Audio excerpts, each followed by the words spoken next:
I'm taking Auburn as my SEC sleeper, and I just want people to hear me out. Okay, this is where I'm going with this. If Peyton Thorne can be dynamic enough, there's no reason that this offense cannot be good. The offensive line should be better. The wide receiver room, while young and inexperienced in terms of being at Auburn, they have talent. Like Keandre Lambert-Smith should be good. Robert Lewis, the Georgia State transfer, should be good. Cam Coleman is probably, when we talk about, a lot of times we talk about true freshmen having a learning curve, stuff like that. Like, I think Cam Coleman's going to buck the trend and just be a dude from day one. I think he's going to be that. Perry Thompson's obviously in that. You have Camden Brown, who's a veteran player, hasn't really popped off like I think Auburn fans want him to. But maybe now that he's not thrust into a role where he has to be the guy, he can be one of those auxiliary pieces. That's a better fit for him. And then obviously you have the versatile Sam Jackson, which I think that Hugh Freeze could dial up some plays for just in terms of what he could do. But I really do like the potential of Auburn in 2024. It all hinges on Peyton Thorne, though. Defensively, they should be good. I like the combination of Charles Kelly with DJ Durkin. I think those are two veteran guys that understand what it takes to build a good defense. So really, and Will and I've talked about this on our Auburn-specific shows and episodes, and we talked about it with Jake Crane as well, and we're going to be obviously talking about it more and more through the fall. You have all the pieces, skill position talent's there. The offensive line needs to be better. Your defense needs to be disruptive. But it all hinges on Peyton Thorne. If Thorne can be dynamic, a little bit above a game manager, why can't Auburn be the 11th or 10th seed in the playoff? You start to kind of look at that schedule. You really should be 3-0 rolling into or I should say you should be 4-0 rolling into your first home or your second home conference game against Oklahoma. Like, you should beat Arkansas. If you can beat Oklahoma, yeah, you might drop the game at Georgia, but then you have an opportunity for a resume builder at Missouri. You're going to play A&M and Alabama. I think you could take care of Kentucky on the road. You could beat Vanderbilt. You beat ULM. But let's say you get to 9-3, or let's say you roll into the Iron Bowl at 9-2, and you drop that game. Depending on what happens, maybe a 9-3 Auburn team, challenges for that kind of spot. Maybe a 10-2. I think a 10-2 Auburn team is probably the 10th or 11th seed, but it all hinges on Peyton Thorne. Can you find consistency? Is it not an up and down roller coaster? And maybe, Will, I'll hand it off to you and you can speak to this.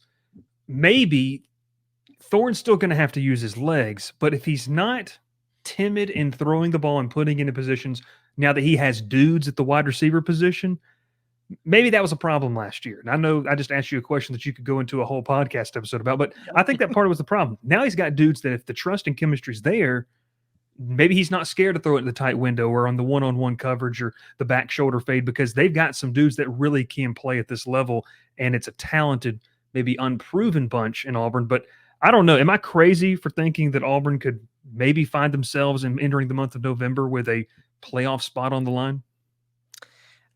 In short, yes. But no, you make good points. I mean, that's been talked about. I heard wide receivers coach Marcus Davis kind of allude to it last week. Last year, Peyton Thorne, there was a lot of pressure on him with that group of receivers. He had to put the ball in the perfect spot, and they still didn't always catch it. So he's got a much better group to throw to, should make him a lot more comfortable. But my biggest concern, man, going to Georgia, Auburn hadn't won there in a long time. Go to Alabama. Auburn hadn't won there since 2010. And really have only been competitive over there a handful of times since 2010. I got to go to Missouri, a team that we think is going to make the playoff. I know I called them a sleeper, but I think that they're close to a lock. They should be there. They got to go to Kentucky, a team that you put out there is going to finish above Auburn in the SEC. I did. Put it out there. But really, to me, the biggest question marks are on that defense, especially on the defensive line and in the secondary. A lot of youth and inexperience in the secondary. Defensive line, losing Marcus Harris, I think, is going to be a huge loss. It's going to make it even tougher for Auburn to stop the run. You still have to do that in the SEC. I know everybody spreads it out, 5 wide receivers all the time, but you still got to stop the run. Hopefully, Indiana transfer Philip Bleedy can fill that Marcus Harris hole, but that's going to be tough because Marcus Harris, I know he wasn't drafted very high, but that's a dude that's going to play on Sundays and probably will play on Sundays for quite a while. So that's a big hole.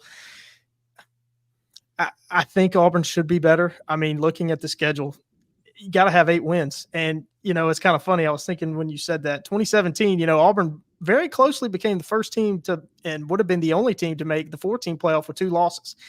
Could Yeah. Auburn be the first and maybe only team to make it with 4 losses, sneak in there at 8-4?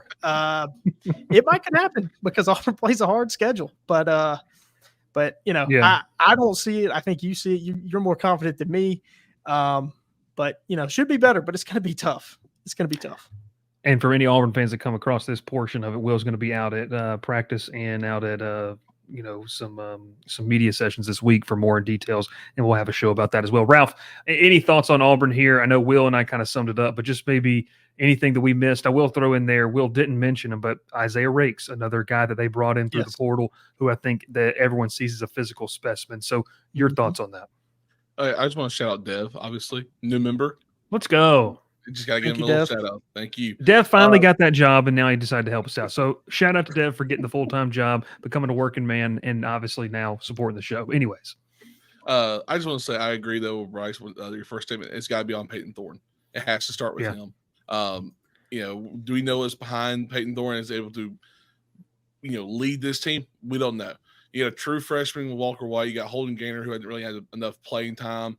You got Hank Brown, who balled out in the bowl game and scrap time. So that's your question mark. Can Peyton Thorne beat him?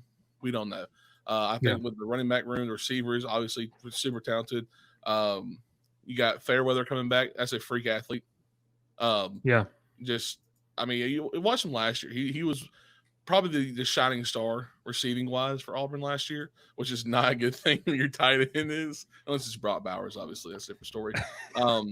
But yeah, so Auburn's offense really needs to be the big answer. It's a Hugh Freeze offense. You're expecting it to be high scoring, not lackluster, not getting held to below 10 points. So this is year 2. I think the question marks from last year are going to be answered. Can Peyton Thorne be him? I believe so. I think with Cam Coleman obviously being a true freshman, but a freak athlete also. So I'm excited for Auburn, but I don't know if I can keep him as a sleeper just because it's still too early for me. Yeah, that's fair enough. That's fair enough.